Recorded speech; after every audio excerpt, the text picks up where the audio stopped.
Hello everyone, welcome to my channel. I will be making a video on TV's quietest and most low-key villain, Pam frickin' Beesly. So, before we get started on this video, I would like to give you my credentials so that you believe me.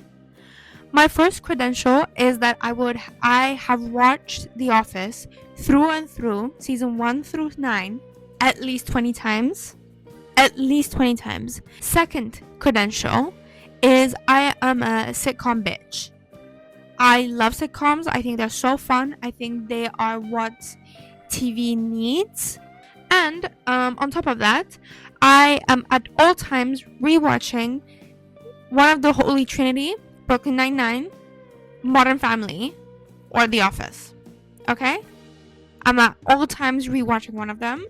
And my last but most important credential is that I am such an Office fan that my cat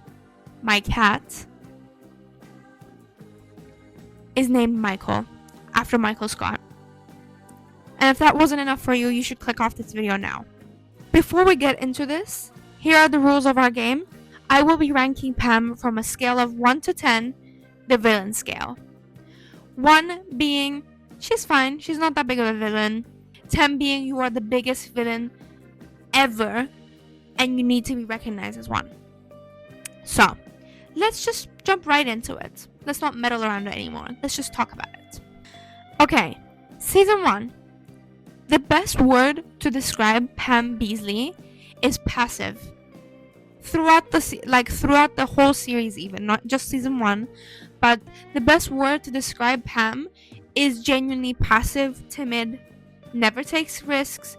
She loves her comfort zone, and she finds something that's comfortable and will stay there forever if you let her. And this is shown by 2 things, in my opinion. Like, first, when the downsizing whole conversation is going on and she talks to the camera, and I think it's her first talk to the camera, and she says, I don't think it would be the worst thing if they let me go, because then I don't think it's many little girls' dream to be a receptionist. And I think this genuinely shows that unless somebody fires her, unless somebody changes her life, she won't leave, even though she admits she doesn't like being a receptionist, and it's not her dream, it's not something she's passionate about, it's not what she wants. And I think that says a lot about like Pam's character and who she ends up being throughout these 9 seasons, and it genuinely explains so much of her behavior in my opinion. And the second thing that I think shows the passiveness of Pam Beesly is Roy. They have been engaged for 3 years at that point, and he's never gonna marry her. He's never gonna marry her. They're never getting married, bro. I feel like Pam knows this, but she's just waiting. She's settling. She's, again, waiting for someone else to change her life. And the basketball episode of the season genuinely hints and like gives us like the sprinkle of who Pam is, which is a cheater. It is like the biggest first hints of how Pam is cheating on Roy with Jim emotionally. So, on the villain scale, I will give Pam for season 1 a 4 out of 10.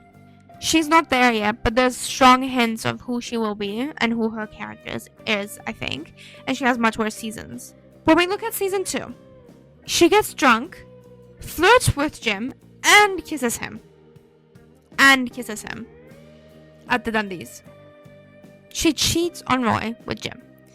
And you might be saying, oh, she was drunk, or she accidentally kissed Jim when she was falling off her chair or whatever.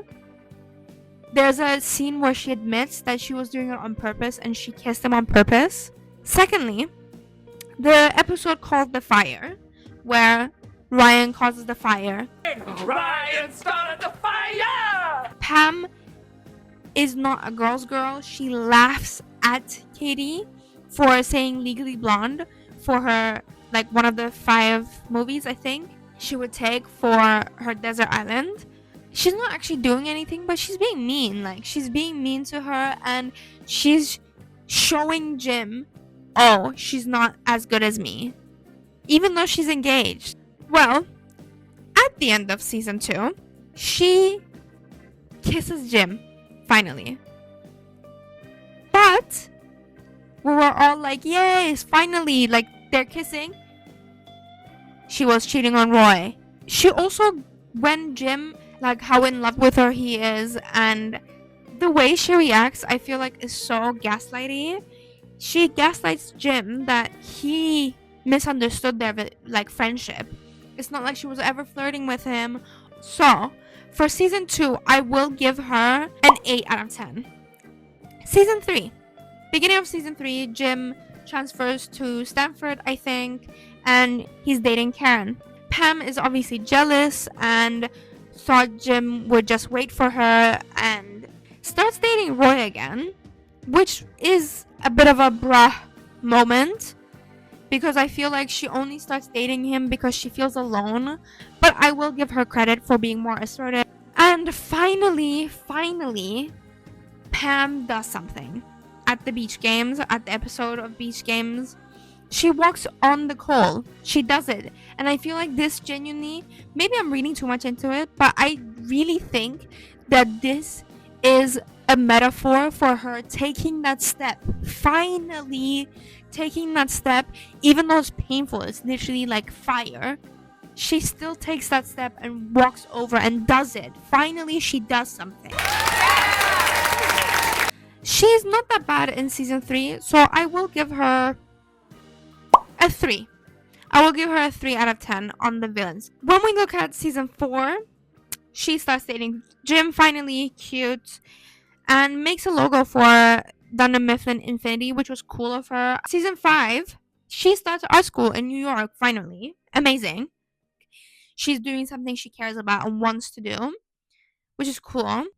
She gets engaged to the Jim. It was super cute. Love that scene.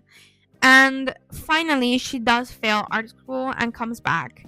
I feel like it is indication of like the later seasons of who she will become, where she wants to stay in Scranton forever. Like, the minute her dreams and aspirations and the risk she took doesn't turn out well, she wants to retreat and go back and never do it again, I feel like. And I feel like that's a bit sad, and it kind of shows that, like, even though in season 3 and like kind of 4 she does take uncomfortable steps and gets out of her comfort zone, she will retreat and she won't keep fighting for what she's passionate about. But I will give her this. Season 5, she finally actually does something, which is walk out for Michael Scott Paper Company. U-G-L-Y, you ain't got no alibi, you ugly. Ho, ho, you ugly. You mama say you ugly. Hey, go Michael Scott Paper Company. I love that scene. I think it's the first time she actually does anything, and like, she wants better for herself. She wants to be a salesman. I will rate season 5 out of 10 on the villain scale a 1, because she's not really doing anything villainy. Season 7, I also have nothing to add. She does good as office administrator, which is cool. Of like, she creates an opportunity for herself, but at the same time it also like is based on a lie, and she doesn't get qualified and like get the job, and like it's super cool and she actually achieves something. I don't know if you can count that as a full achievement. Let's finish off really strong with season 9, the Holy Motherlode. First of all, I would like to say that yes, Jim should have talked to Pam. They should have discussed it together. The whole like company and like the job in Philly, everything. They should have discussed it together, and they should have been open and honest and communicate. Like, they should have communicated about what they want, and not just suffer in silence, both of them, and like pretend everything is good.